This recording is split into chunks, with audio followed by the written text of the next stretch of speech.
Hi guys, welcome back to my channel. If you're new here, welcome. On this channel we post writing tips, unboxings, book hauls, book reviews and the occasional vlog. And today I have a book haul for you and I'm so excited. Before we get into the book haul, if you like what you see, don't forget to subscribe to my channel. If you'd like to see as soon as I upload, click that little bell down below. And don't forget to give this video a thumbs up. Your continuous support means a lot, so thank you guys so much. Alright, let's just start this book haul. I'm so excited to show you guys some of the books I found. The first two books I'm going to show you, I know they're old now, but I finally have our own copy. I actually read this on Kindle, so I was so excited when my sister was just getting rid of a few books. These ones happened to be in it, and that is Patrick Rothfuss, The Name of the Wind and The Wise Man's Fear. I, like the rest of you, I'm so eager for the third book in the series to come out. I have read The Slow Regard of Silent Things. I've lent that to Matt's mom at the moment. So I'm ready for it, guys. But my sister was getting rid of these. I finally got them. If you haven't read these books before by Patrick Rothfuss, I really recommend them. I'll read you guys the blurb from The Name of the Wind, which is the first book in the series now. Then I'll say spoiler alert, and I will read you guys the second for anyone who's read the first, not the second. I'll tell you after this where to skip to if you want to not hear the second book's blurb. The Name of the Wind by Patrick Rothfuss. I have stolen princesses back from sleeping borrowed kings. I burned down the town of Trebon. I have spent the night with Valerian and left with both my sanity and my life. I was expelled from the university at a younger age than most people are allowed in. I tread paths by moonlight that others fear to speak of during day. I have talked to gods, loved women, and written songs that make the minstrels weep. My name is Koth. You may have heard of me. This one has so many good reviews. One from Publishers Weekly here says, an outstanding debut fantasy. This is the type of assured, rich first novel most writers can only dream of producing. The fantasy world has a new star. And then Ted Williams says, The Name of the Wind has everything. It's humorous and terrifying and completely believable. This book, it's basically about Koth trying to get into this university, and it's really, really good. It has some problems, like the bit with the Florian, but I do really like it. Although it is a debut novel, Patrick Rothfuss basically spent 20 years. This is sort of the modern version of Lord of the Rings J.R.R. Tolkien writing style. His third book has been written for God knows how long. It's just not released yet. Just to let you know how long this series has been going on for. This book, number one, was published in 2007. I've been waiting a while. Alright guys, spoiler alert. I'm going to read the blurb from The Wise Man's Fear, which is the second in the series from the Patrick Rothfuss books. So if you haven't read the first, skip to this time here if you don't want to hear the blurb from the second. But let's go into the second one. My name is Koth. You may have heard of me. The man was lost. The myth remained. Koth, the dragon slayer, the renowned swordsman, the most feared, famed, and notorious wizard the world has ever seen, vanished without warning and without trace. And even now, when he has been found, when darkness is rising in the corners of the world, he will not return. But his story lives on, and for the first time, Koth is going to tell it. Again, this has loads of good reviews on the back. You've got Publishers Weekly saying the fantasy world has a new star. Again, pretty similar to the first. The Times says, I haven't been so gripped by a new fantasy series in years. It's certain to become a classic. And then it has the same quote from Tad Williams about The Name of the Wind, which is the first book. My first two books in the book haul are these two, which I stole off my sister Nicole. Thank you! And I'm looking forward to the next one, but I'm happy to finally have these guys in paperback. They are, as you can see, a hefty, chunky read. So if you're looking for a new epic fantasy, go for this. If you don't want epic, don't go there. Alright, the next book I want to show you was a find in Barter Books. So I went home for Christmas, which is up in Northumberland above Newcastle in England. And in Alnwick, there is not only the Harry Potter original castle, there is also Barter Books, which is an old train station turned into a second-hand bookshop. If you haven't been, go there. If you guys want to see it, if you don't think you're going to get to Northumberland, please comment down below, and next time I'm up, I will do a little tour of Barter Books for you guys as a little vlog. If you're interested in that, please comment down below. But if you do get a chance to go to Alnwick, go to Barter Books. But in Barter Books, I found a Terry Pratchett that me and Matt didn't own, and that is The Unadulterated Cat by Terry Pratchett. And I can't say the name. Grey Jolliffe. As I said, this was a complete surprise find. It's a second-hand book from Barter Books. It is tiny And it just looked like, I mean, it's a hardback Terry Pratchett. You know me and Matt are going to pick it up if we see a Terry Pratchett, but I'd never even heard of this one. And it's just got such cute pictures of cats all over it, and I'm a bit of a fan of cats, so let me read you guys the blurb from this one. The real, unadulterated cat is under threat of extinction as more and more of us settle for the boring, mass-produced, perfect pussycats that appear in adverts. The fluffy cats that wear bows and eat from golden-plated bowls marked kitty. All is not lost, however. The campaign for real cats sets out to change all that by helping us to recognise an authentic, unadulterated cat when we see one. Then it has, for example, real cats never wear flea collars, or appear on Christmas cards, or chase anything with a bell on it. Cats with ears that look like they have been trimmed with pinking shears are real cats. Real cats do eat quiche and giblets and butter and anything else left on the side if they think they can get away with it. They can hear a fridge door opening 2 rooms away. Real cats don't need names, but they often get called them Yabbing Little Bastard does nicely. Typical Terry Pratchett. It's going to be sarcastic, it's going to be fun. I haven't read it yet, but Matt has, and he says it's basically like a guide of what a cat is and what living with a cat is like, but in the normal Terry Pratchett humour, where you only really own a cat by not actually wanting a cat because they just appear, which is so true. But I'm very much looking forward to reading this. Barter Books, perfect find. Check out Barter Books if you haven't already, and I'm looking forward to reading this one.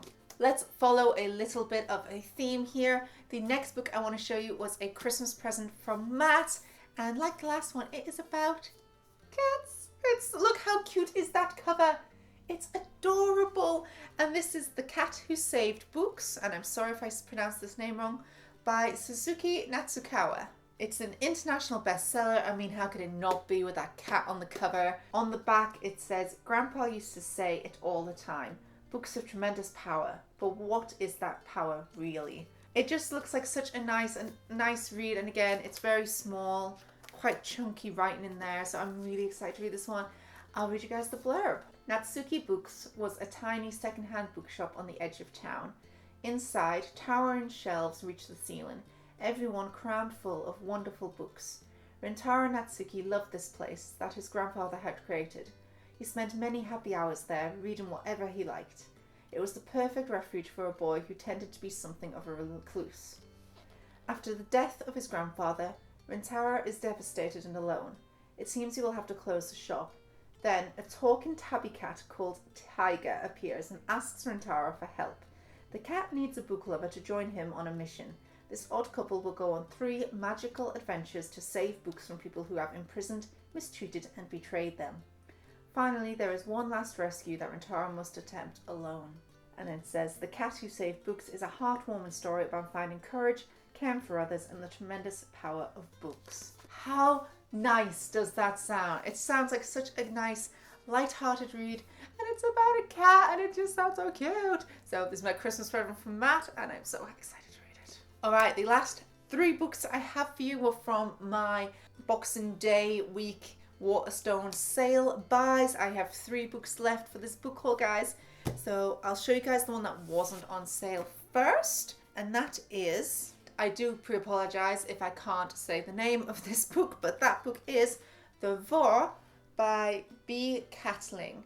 And on the front it says, easily the current century's first landmark work of fantasy. And that's a review by Alan Moore. This was recommended to me and Matt by our friend Phil, who is a heavy metal podcaster and is in quite a few heavy metal bands. If you are into metal, I recommend you guys check out Phil's Breakfast Metal, where he reviews metal bands and things like that. He's a really fun guy, and he has a very good taste in science fiction fantasy books. So when he recommended this to us, I thought we should definitely try it. And on the back, there are so many good reviews, so I'm kind of glad we did, but let me read you guys the blurb.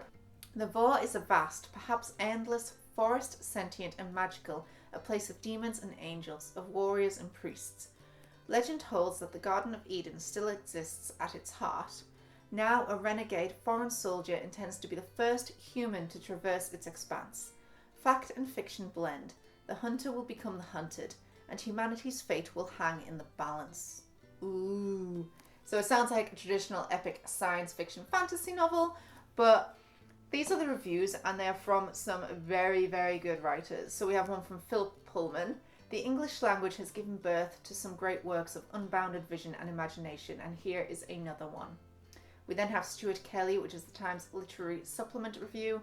Although comparisons to Michael Moorcock and Mervyn Peake will inevitably be drawn, the Vorrh remind me of Odilon Redden, a combination of the luminous and luxurious monstrous flora and dark wit. We then have Terry Gilliam, who says, Brian Catling is simply a genius. His writing is so extraordinary, it hurts. It makes me realise how little imagination I have, which is saying something, because that guy's got a pretty big imagination. We then have Ian Sinclair. Few books rearrange the molecules of your being, turning your eyes inside out. The Vorrh is one of them, a work of genius. There's 2 more reviews, guys. I have to tell you them all. It's just what I do. You have Tom Waits. I am glad to have the book as a companion on my own dark quest. And the final review on here is Jeff Vandermeer, who says, Catling's novel reads like a long-lost classic of decadent or symbolist literature, with that same sense of timelessness. It's particular, wildly imaginative, unafraid of transgress and get lost, and it's unlike anything I've ever read. So that's kind of what Phil said it's like. He said the language is just beautiful, and he just told us we had to read it, so that's one of our Waterstones buy this year. 2 books left, guys, and these were in the buy one, get one free range at Waterstones, which any book lover is going to know. You can't pass up that opportunity. So the first one is actually the book club read that I'm in with Jazz over at Red Panda Reads, and the book was chosen by Amy this time around, and that is The Vanishing Half by Bennett. I've been wanting to read this book anyway. It sounds really, really interesting and comes highly, highly recommended. So it was always on my list, but thank you, Amy, for pushing it a bit closer. On the front, it says you can escape a town, but you cannot escape blood. It's supposed to be really, really good. Marianne Keyes recommend it highly, and it was shortlisted for the Women's Prize for Fiction 2021. I'll read you guys the blurb. Stella and Desiree are identical twins growing up together in a small southern black community until at age 16 they run away. Years later, everything about their lives is different, their families, communities and racial identities. One sister lives with her black daughter in the same southern town she once tried to escape. The other sister secretly passes as white, and her husband knows nothing of her past. Still, separated by many miles and just as many lies, the fates of the twins remain intertwined. What will happen in the next generation when their own daughters' storylines intersect? It's 2 black twin girls, but they're on the verge. So one passes as white and she lives a white person's life in society, and the other remains black and lives a black person's society life. It's going to be extremely interesting and eye-opening to read. But there are some reviews on the back. We have a review from Sunday Times. A bold, skillful storyteller, it's a clever balancing act indeed to pair such heartbreaking material with a narrative that's so much fun. And then Bernardine, I'm sorry if I pronounce this wrong, Bernardine Evaristo says Vanishing Half is an utterly mesmerising novel. It seduces with its literary flair, surprises with its breathtaking plot twists, delights with its psychological insights, and challenges us to consider the corrupting consequences of racism on different communities and individuals' lives. I absolutely loved this book. I'm really looking forward to reading this. It's quite a short read, quite chunky writing in there. So I'm really looking forward to it. Thank you, Amy, for making Book Club read it this time through. And of course, this was in dun dun dun, the buy one get one half price section at Waterstones. So what did we get? We got LuckenBooth by Jenni Fagan. So this is the last book of my book haul, and it just sounded really interesting. I mean, I was attracted to the front cover because we all know I'm a sucker for a good front cover, but it looks really, really interesting. It has some good reviews. You've got author of Shaggy Bane, Douglas Stewart says dazzlingly ambitious. Ian Rankin says a gloriously transgressive novel. I haven't taken the sticker off the top, so I can't read you that one at the very top by Irvine Welsh, but it sounds like it's a stunning literary experience from that. But I'll read you guys the blurb. 1910, Edinburgh. Jessie, the devil's daughter, arrives on the doorstep of an imposing tenement building and knocks on a freshly painted wooden door. She has been sent by her father to bear a child for a wealthy couple, but when things go wrong, she places a curse on the building and all who live there, and it lasts a century.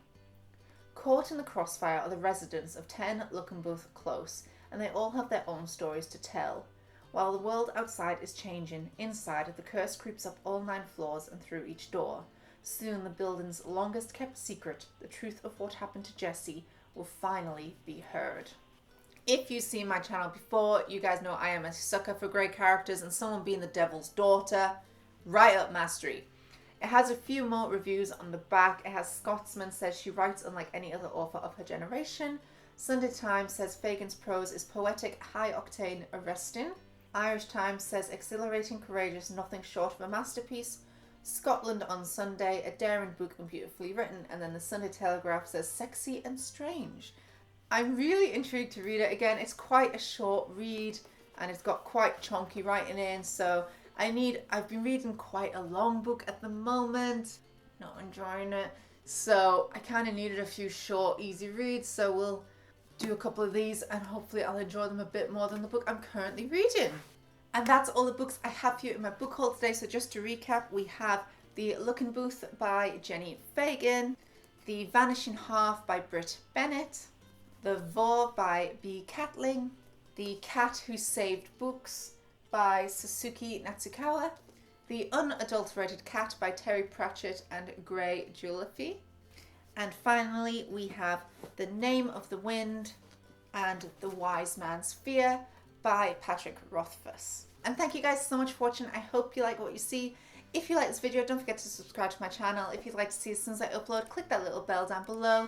You can also follow me on Twitter, Facebook, Instagram or Tumblr. I post my bookish pictures as well as my writing tips and unboxings on there. And thanks for watching, guys. Bye!